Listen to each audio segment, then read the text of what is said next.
What's up, y'all? I want to come out here and do a video right quick. I know this ain't the greatest time to do this video, but I'm gonna do it anyhow. Something that I figured out and learned this season is by me growing. I ain't showing the callaloo right now. I'm showing you the peppers. Y'all see these peppers?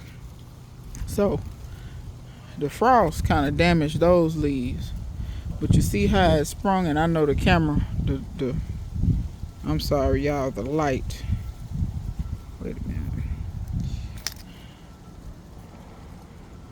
You can't hardly see because I'm behind this tree, but y'all, the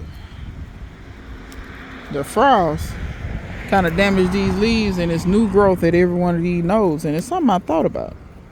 If you got good sized pepper plants, all these leaves you taking off, or if you're gonna overwinter your peppers and cut all the tops off of them, y'all, that make for some good chopping drop, y'all. So don't let your peppers go to waste, especially if you're gonna overwinter them and take all the leaves out. So I just been dropping them leaves. This makes really good chopping drop for your garden, which is free fertilizer. Free fertilizer. See this branch here? Wait a minute. Shoot, there's some green peppers in of this thing. Let me get these peppers off of here. But this little part of this right here, I didn't put any soil in here. I just been putting plant waste. And the worms and everything been eating it. And I know that's gonna end up being some good soil. These peanuts, I better go in here and pull some of these peanuts. Y'all wanna go on a little harvest journey with me and see what's in here for these peanuts? Let me see. We're gonna go in here and see what's going on for these peanuts. There goes some peanuts on here. Now don't be fooled. There's probably some peanuts down in the ground too. So don't be fooled by you pulling this up and you know, because a lot of these peanuts, they're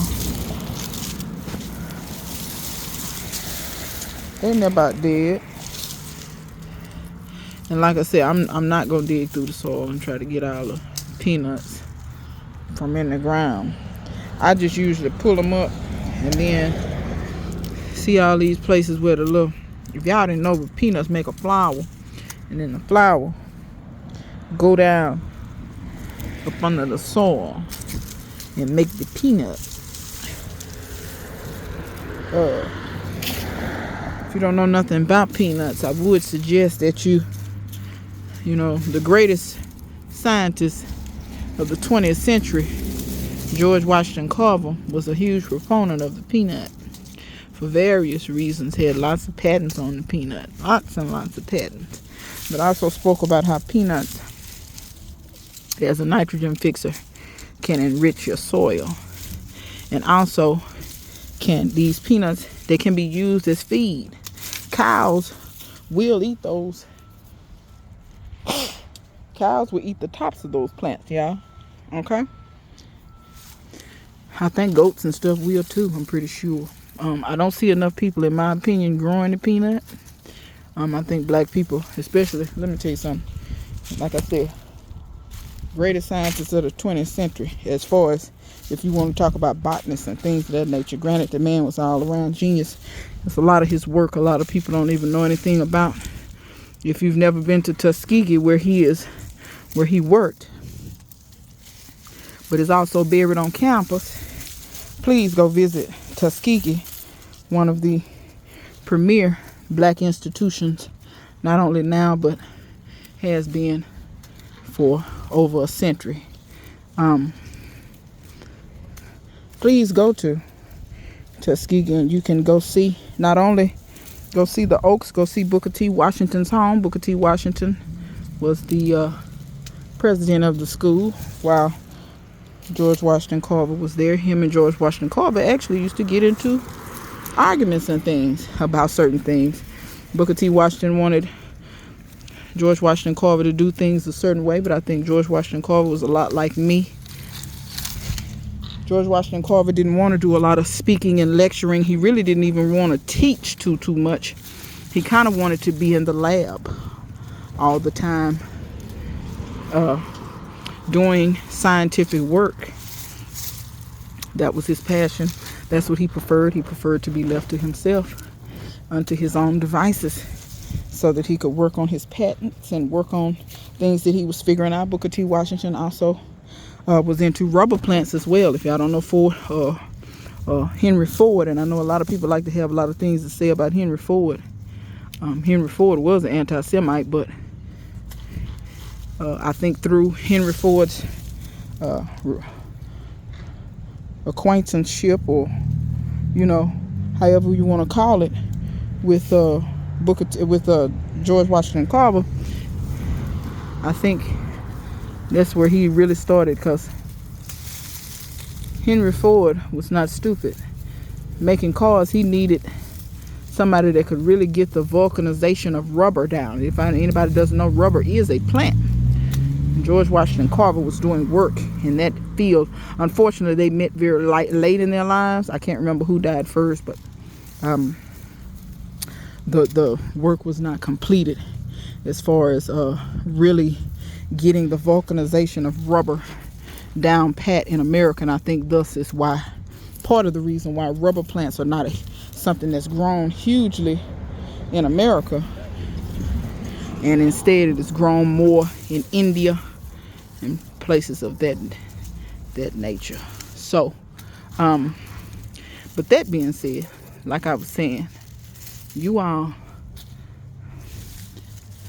it would behoove you to study Mr. Carver and things that he came up with, and ways that he went about to try to help the South, especially after the Dust Bowl and the boll weevil, and when the soils were completely depleted from overworking the land and just planting monocrops of cotton and things over and over and over for centuries, and how the soils were completely, y'all see how I'm just getting peanuts off, I'm just getting them off, and how he talked about that you should grow peanuts and beans and things in with your stuff, or rotate the crops. The reason why crop rotation was recommended, in my experience, it is not needed if you keep your soils up to par. The thing is, when you think about slavery, and unfortunately, look at here, here's a peanut here. It has come out of the shell and has already started germinating.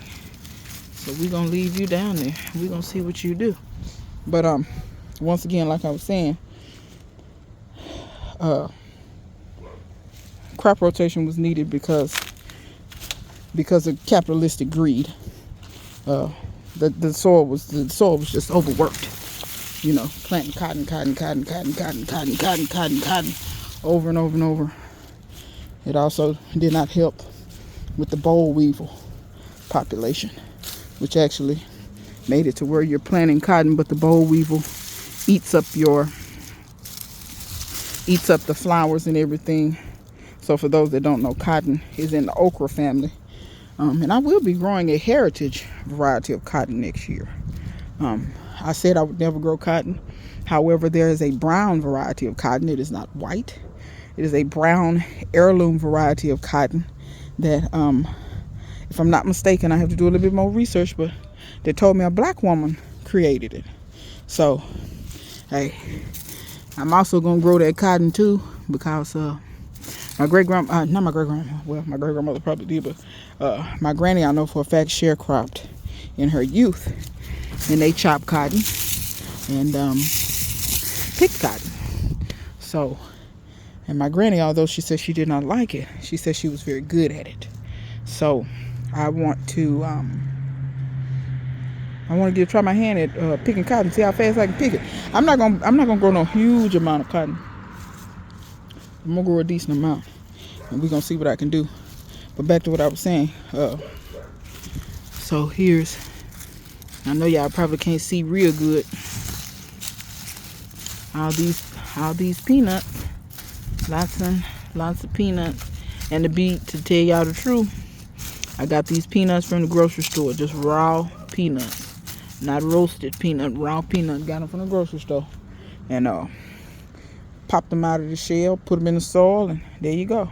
So anybody wonder why I grow so many peanuts? It is to help enrich the soil so that I won't have to crop rotate or crop rotate as much. And in my experience, I haven't had to do so because I keep my soils, as healthy as possible. I keep the worm activity up. I keep the bio activity up as much as possible. It's a little harder in the summertime when your soils tend to dry out, but we get so hot here. But try to keep the nutrients up, and I also do not do monocrops. I do polyculture pretty much throughout this whole garden. So yeah, y'all, that's a little bit of something for y'all to look up in your spare time when you don't have nothing better else to do with your lives. But watch me garden and stuff. I also want to talk about this callaloo. This callaloo makes an excellent chop and drop as well. When I talked about maintaining the soils and maintaining a healthy balance in the soil, this is one of the things.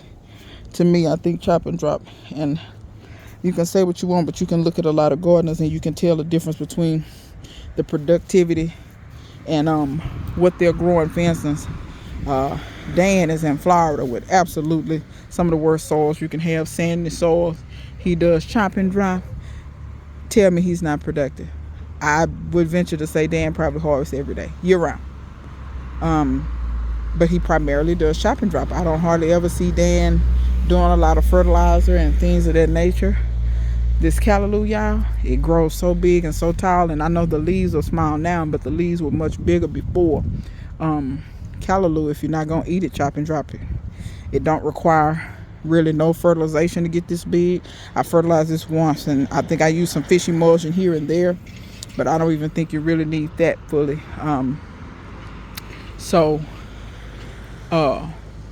I think callaloo is a great chop and drop for your soils. So always be thinking about trying to grow your own green manures. I'm trying to think of something else that you could chop and drop. Robbie chops and drops a lot of brassicas. I'm gonna tell you something else that's good for a chop and drop. Mulberry trees. I'm gonna show you what I mean, especially this time of year. You see how big one of these leaves is? A lot of the big leaves have fallen off. Look at this. But y'all stuff flowering at this time of year. It's so pretty. I'm gonna try to lay him back over here. I'm trying to where he'll stand up. But yeah, that's a pretty flower. But anyway, back to the chop and drop. Y'all see all these leaves? All these leaves, and look how fast they break down. You see what I'm saying? All of these leaves fell, I don't know, a week or two ago, and already see how you can just crumble them up to nothing, and that'll just go down in your soil. And see how it falls all around the tree. So if you had a mulberry, good sized mulberry, let the leaves and stuff fall off of them, and let those leaves, let that be chop and dropping. Even if it's mulberries do good with a good pruning. A lot of times you can get them, force them to fruit again if you prune them. So take your prunings, all your leaves and all that stuff, chop and drop all that stuff. Elderberry is another good one. Elderberry, if you got an elderberry that you need to keep to a certain size or keep it cut back, or you want to sell cuttings, same thing with mulberry. You want to sell cuttings, anything like that, elderberry is a great chop and drop. Okay, all these fast growing things like that are great chop and drops. Okay, y'all. So I wanted to come to y'all and kind of talk to y'all a little bit about that. Look at them peppers. Look at those peppers, y'all. So I just wanted to come talk to y'all a little bit about that. There's some peanuts over here too. I ain't gonna pull those just yet, but y'all look at the peppers all up and through here. So till next time, see you guys later.